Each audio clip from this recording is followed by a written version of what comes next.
All right, so here's our notes for today. This is going to be pretty short. Don't forget that you can always pause at any point where if you need to catch up on any of the notes or replay if you've missed anything. All right, so you should be on page 33. We're going to look at acids, bases, and pH scale. Now you don't need to draw this in your notebook. I just want you to take a look at this. This is our water compound, and we know that this is a covalent bond because of the sharing of electrons. But we can also break these bonds apart. That's kind of what we're talking about today, is breaking apart of bonds in certain solutions. But what's interesting is that when water breaks apart, it doesn't break apart back into its two hydrogens and the oxygen.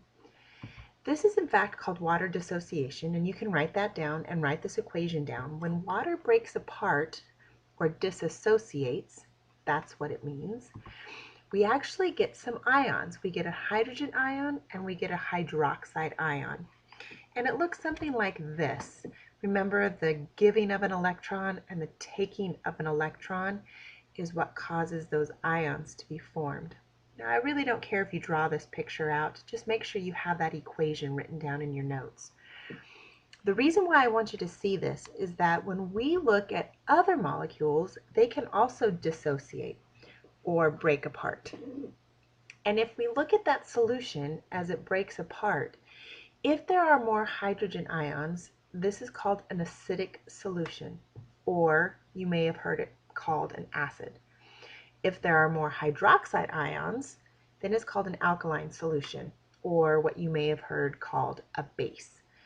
Now, if the hydroxide and hydrogen ions are equal, then it's considered a neutral solution.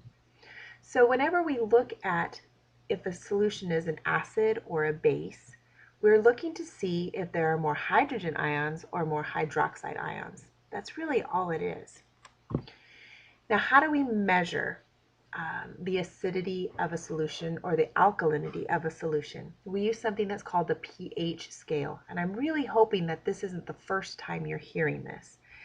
Basically, the pH scale measures the concentration of hydrogen ions. So we're looking at, are there a lot of hydrogen ions or not? And the scale has a range of 0 to 14.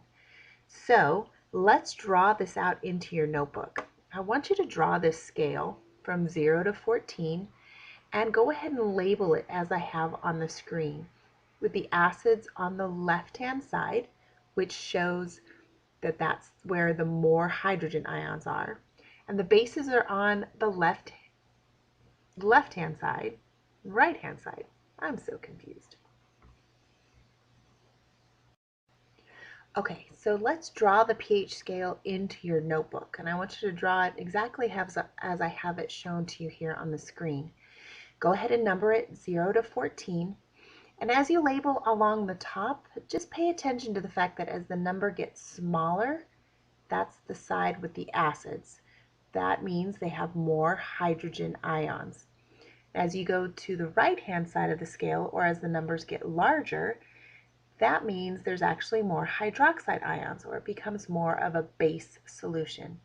And 7, right in the middle, is considered our neutral solution, where hydrogen ions and hydroxide ions are exactly the same in that solution. Once you have that drawn, I'm going to have you put a couple of different examples of acids and bases onto your chart. So these are the pH numbers of different solutions that you probably have heard of before. So let me show you how to do one, and then you can do the rest. So as you can see, stomach acid has a pH of 2. So on my scale, I'm going to go ahead and draw on the number 2, where pH number 2, I'm going to write stomach acid. Now you go ahead and label the rest of them. We are done for today. That was it.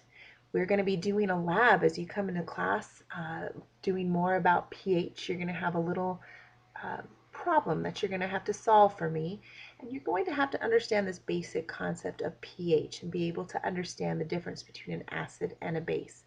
At this point, though, we're not ready for you to do the questions and the now I know, so please don't do this in your notebook yet.